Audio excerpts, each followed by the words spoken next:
Drop it.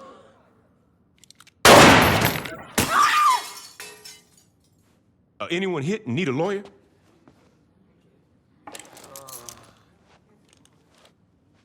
Shit. About time your burnt ass woke up. You okay, Johnny?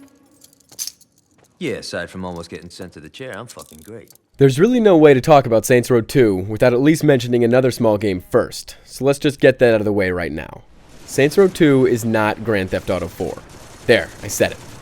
The production values of Saints Row are lower across the board. The cutscene direction is rougher, the graphics are not as polished, and it just doesn't have the same insane detail that the GTA series is known for. With that said, that's perfectly fine because Saints Row 2 is not trying to be Grand Theft Auto. Whereas GTA took a much more serious, Scorsese-like approach, Saints Row is completely over the top. For example, one of the side missions puts you on a flaming ATV, and you have to keep hitting people to add time to your dwindling clock. I don't know what your Friday nights are like, but flaming ATVs rarely show up in my life. At any rate, the complete zaniness is actually Saints Row's greatest strength. It found a niche, and it's exploiting it to its fullest effect. But this wouldn't mean much if the game itself sucked. Thankfully, that's not the case. The events take place directly after the first Saints Row, which had a rather explosive ending. You play as the same character, but thanks to the modern wonders of plastic surgery, you can completely customize your look. The customization is very extensive. Face, clothes, etc., and you can even pick different accents, which is pretty impressive when you consider that all of the numerous lines of dialogue had to be recorded multiple times. That's what I always say. I ain't messing around this time.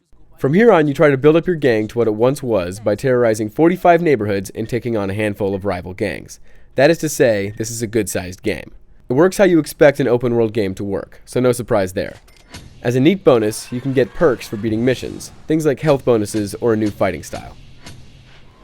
The gunplay is completely free aim with an over-the-shoulder view for more precise targeting. This aiming might be a little clunky for some people who are used to auto-aiming, but I didn't have much of a problem.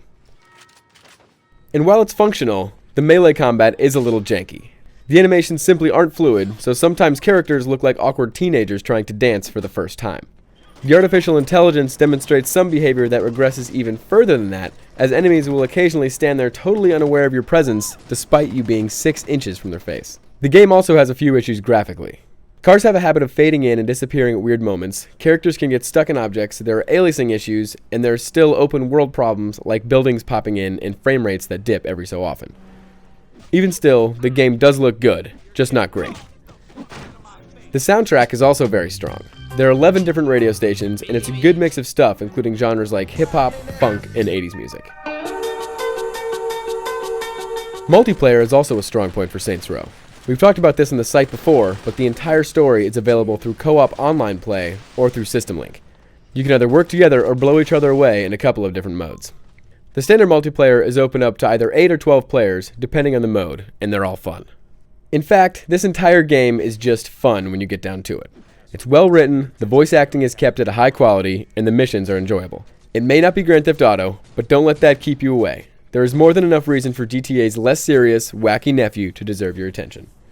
For the full written review, head over to IGN.com.